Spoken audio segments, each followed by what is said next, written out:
Afambike Nguluago. Ina anya na akụkụ mega afọ isi mmadụ 5 ntinye. Ife abụọ ndị na-terrorize ụmụaka. And today, ndị ụmụaka apụtanala maka na onwe ihe ngwụọ na the job of security abụrụ for only the government or the police and the army. The job of security but for all the citizens. Onye nwabata, ị ga-enye aka ebe ị ga-enye nwaka. Ị ga-eme ife ebe ị ga-eme ife maka na enwere uru na elu ezigbote ọrụ as a security citizen. Now, before nkwuo ife gbasara ndị efu, achọ nka mkpọrọ unu names ndị nwugoro maka ndị ị na-ene anya. Ọ bụrụ ofu, ọ bụrụ ịbụọ, ọ bụrụ ịtọ, mana achọ nka mkpọrọ n'afọ ahụ. Ndị unu na-ene anya gburu Sam White, President General. Ha tọrọ ya, gbuo ya, Sam White nwụọ. Ndị unu na-ene anya gburu Uchenna Eguzozie aka Mabutu from Amak. Ha gburu ya, ọ nwụọ. These people na-ene anya gburu Anayo Agocha, a community leader from Oba community. Egburu ya, ọ nwụọ. Ndị a unu na-ene anya gburu a community leader a na-akpọ Kelechi Iwunakwe aka Agbalụsịa. Ha tọrọ ya, gbuo ya, ọ nwụọ. Ndị a gburu Chief Akwụwalụ, a grandfather, nwoke dị more than old enough to be their grandfather, mana ha kpọrọ ya, gbuo. Ndị a ị na-ene anya gburu Chari Igwebike and his car was hijacked. Ndị anụnwa gburu Ifeanyi Samuel Ogbonnia aka Philathon. Ndị anụnwa gbukwara another Ifeanyi Ugudele from Amak. Ndị anụnwa nọfụrụ gburu DJ Sharp. Ndị anụnwa gburu 63 years old retired police Marcel Nwawuba.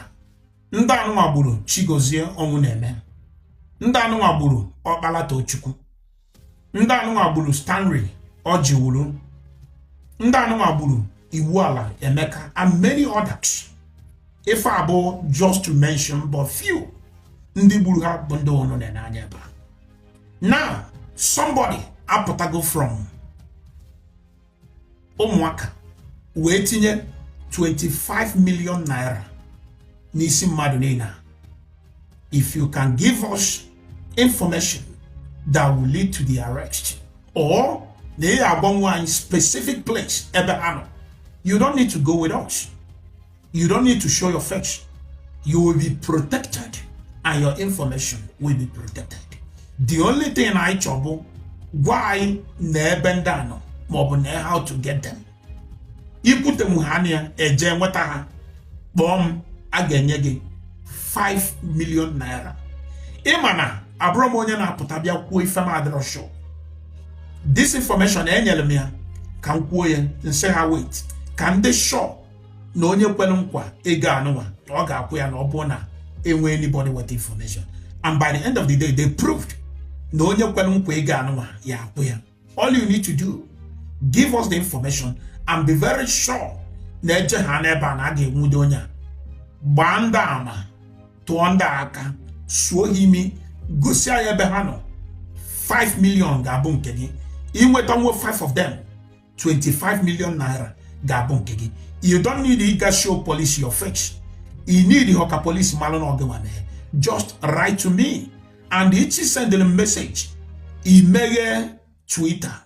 If you Ikenguluago, send here na my inbox. Ikenguluago can we have Ikenguluago kebu about 4,000 or 5,000 followers. He send them a message about me without the message. Or nature you put money matter what to do. A ball cash. A ball cash also. Ma wabu ni iji nombi ijele. Ibo ijele. Igwe ijele ni echo kamona ukwu. Mona get pacha. Your information and you the informant will be protected. Just swondi imi gosia ebehano and 5 million will be yours. If I know about my information to you people, then I suffer, and then I turn to ISU and we go. If I have your opportunity, and I will advise you to take advantage because no one abaruzo welemba omanshi.